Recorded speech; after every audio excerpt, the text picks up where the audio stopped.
భోగాపురం అంతర్జాతీయ విమానాశ్రయానికి సంబంధించినటువంటి పనులన్నీ కూడా ఇప్పటికే పూర్తి స్థాయిలో అన్నీ కూడా పూర్తయ్యాయి అంటూ కూడా చెప్తూ ఉన్నారు. అదేవిధంగా ఈరోజు కేంద్ర మంత్రి రామ్మోహన్ నాయుడు కూడా దీనిపైన సమీక్షించడానికి కూడా వచ్చారు. ఇప్పటికే ఈ కార్యక్రమంలో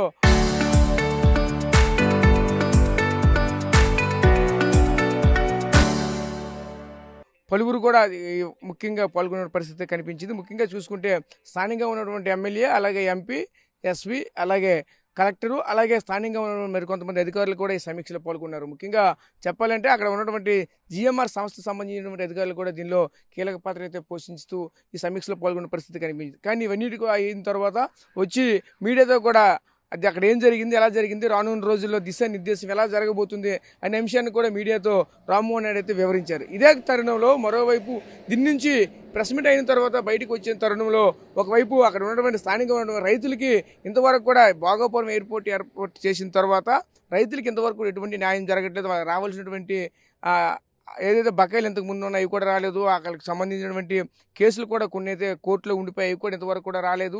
అదేవిధంగా స్థానికంగా ఉన్నటువంటి రైతులకి వాళ్ళ యొక్క పిల్లలకి ఇష్టమైనటువంటి ఉద్యోగాలు ఎంతవరకు కూడా ఏ ఒక్కరికి కూడా ఉద్యోగాలు ఇవ్వట్లేదు.